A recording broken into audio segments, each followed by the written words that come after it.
Ես ուղղակի ուզում եմ հիշեցման կարգով ասել, որ Հայաստանի պատմության մեջ եղել են իսկապես ամոթալի օրեր, օրինակ 1999 թվականի հոկտեմբերի 27-ը, երբ որ ահաբեկիչները մտան Հայաստանի Հանրապետության օրենսդիր մարմին եւ գնդակահարեցին պետության ղեկավարությանը։ Եվ այդ նույն օրը ինչ որ մեկը օծվում էր որպես ամենայն հայոց կաթողիկոս։ Այդ դա էր ամենաամոթալի օրը։ Եվ բոլորը, որով հարստացել են, ինչի մասին խոսում են մանկապարտեզներ, ֆլանտստան, տեղի ունեցել միայն հոկտեմբերի 27-ից հետո։ Ունեցվածքի բաժանում, մանկապարտեզների սեփականաշնորհում, իրար հրմշտոց, բայց չէ՞ որ Ռոբերտ Քոչարյանին հրավիրել Տեր-Պետրոսյանը, որպեսզի լուծեր խաղաղության խնդիրը։ Խաղաղության խնդիրը չլուծեց, որովհետև խաղաղություն պետք էր, իշխանություն էր պետք։ Այդ իշխանության խնդիրը լուծվեց, հոկտեմբերի 27-ով սկսվեց եւ գնաց, հիմա հոկտեմբերի 27-ի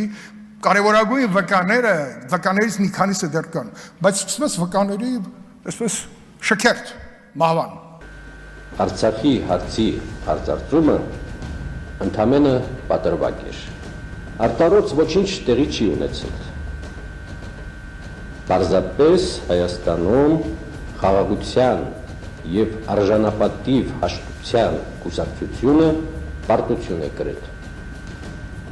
1998-ի իշխանափոխությունից հետո հայաստանյան իշխանությունը երկփեղկված էր։ Մի կողմում նախագահական թևն էր, որի կորիզը կազմում էին Ղարաբաղից Հայաստան տեղափոխված պաշտոնյաները, մյուս թևում պաշտպանության նախարար Վազգեն Սարգսյանի աջակիցները։ 99-ի մայիսին կայացած խորհրդարանական ընտրությունների արդյունքում այս թևերից մեկը կարողացավ լուրջ առավելություն ձեռք բերել մյուսի հանդեպ։ Վազգեն Սարգսյանի եւ Կարեն Դեմիրճյանի ստեղծած միասնություն դաշինքն այդ ընտրությունների արդյունքում իր ձեռքում կենտրոնացրեց կառավարման լծակների մեծ մասը։ Ռոբերտ Քոչարյանը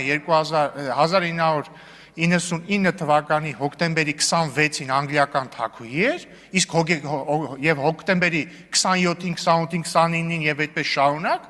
դարձավ Հայաստանի լիիրված բռնապետ։ Դա էր թերևս պատճառը, որ երևանյան թերթերն այդ օրերին նախագահ Քոչարյանին անընդհատ համեմատում էին անգլիական թագուհու հետ։ Միասնության առաջնորդների սպանությունն իշխանական համակարգում մի հսկայական դատարկ դաշտ էր ստեղծում, որը պետք է լրացներ կամ իշխանության այսպես կոչված Ղարաբաղյան թևը, կամ էլ Վազգեն Սարգսյանի թիմը։ Շատ լավ դիտարկենք այդ տարբերակը։ Դա նշանակում է, որ թուրք-ադրբեջանական տանդեմը Ռոբերտ Քոչարյանին անգլիական թագուց վերածել է բռնապետի, որը հետագայում 10 տարի հետո էլ Հայաստանի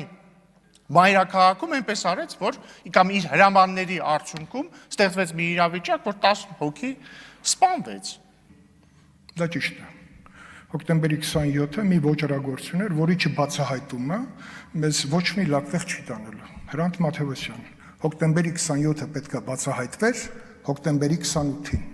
Եվ այդ որդը պետքա մեզ չհոշոտի ամեն օր, ամեն տարի։ Շատ խորը իմաստ կա, այո, 28-ին բացահայտված լիներ եւ վերջանար։ Մենք իրար մեջ պետքա ճշնամիներ էլ ման չգայինք։ Նրա ներգրավվածության մասին միևնույն է, հոկտեմբերի 27-ի հետքերը հստակորեն տանում էին դեպի նախագահական։ Ռոբերտ Քոչարյանը սակայն հանձնվել չէր պատրաստվում։ Դեռ նոյեմբերին 4 հեռուստաընկերություններին տված հարցազրույցում Քոչարյանը հստակորեն հասկացնում էր իր տեսանկյունից գործը բացահայտված է։ Հայտնի են կատարողները, հայտնի են հանցակիցները, քաղաքական հովանավորներ, ահաբեկիչները չեն ունեցել։ Մարդիկ ձերբակալված են,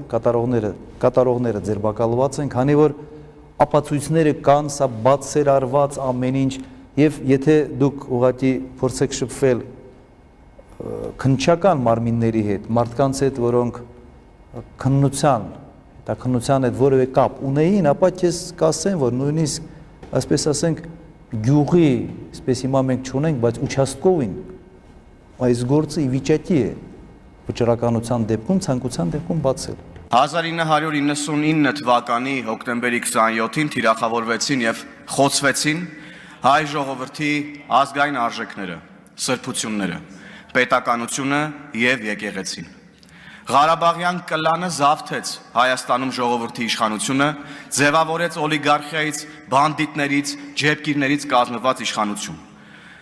Նրանց փաստորեն գոլեգա Կտրիչ Ներսիսյանն էլ խախտած լինելով կուսակրոնության ուխտը իր նման մի քանիսի հետ նույն օրը, նույն պահին, երբ ազգային ժողովում գնդակահարվում էին պետական գործիչները, զավթեց հոգևոր իշխանությունը։ Ավելի մեծ եւ թիրախային հարված հնարավոր չէր հասցնել հայ ժողովրդին։ Եվ այս կետից սկսվեց տասնամյակների աղետը։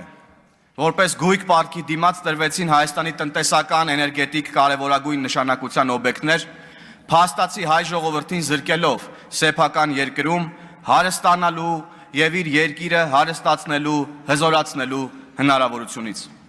Ժողովրդական լեզվով ասած, հարգելի գործընկերներ, սիրելի ժողովուրդ, մեզ առաջին փուլով կտրեցին փողից, որ այլոց հովանավորչության, բարեգործության, պաշտպանության հույսով ապրենք։ Հետո վերջնականապես զրկեցին ժողովրդին սեփական երկրում ընտրելու, որոշում կայացնելու իրավունքից։ Ասել է, թե մեզ ուղիղ ասեցին, որ մենք չենք մեր երկրում տերը, տերը չենք, մենք մեր տանը։ Ռոբասերժականները ուղիղ մեզ հետ էին ասում տասնամյակներ շարունակ։ Բայց այս ամենը առավել սահուն իրականացնելու համար պետք էր ժողովրդին էլ ավելի ճնշել, էլ ավելի ստորացնել ու զրկեցին նաև մեզ կրթության, ճշմարտությունն իմանալու հնարավորությունից։ Եվ այս գործը ստանձնեցին դաշնակները, ինչպես մի շարք այլ կեղտոտ ու արյունոտ գործեր։ Դպրոցական դասագրքերից մինչև գիտական հոդվածներ լցվեցին կեղծիքով, ամեն бан արվում էր, որ թաքցնեն պատմական փաստերով հիմնավորվող իրենց դավաճան ու ստահակ դեմքը։ Я похож на человека, с которым можно разговаривать языком ультиматума. Я думаю, вся моя биография говорит о том, что такие разговоры со мной, они к позитивному результату никогда не приведут.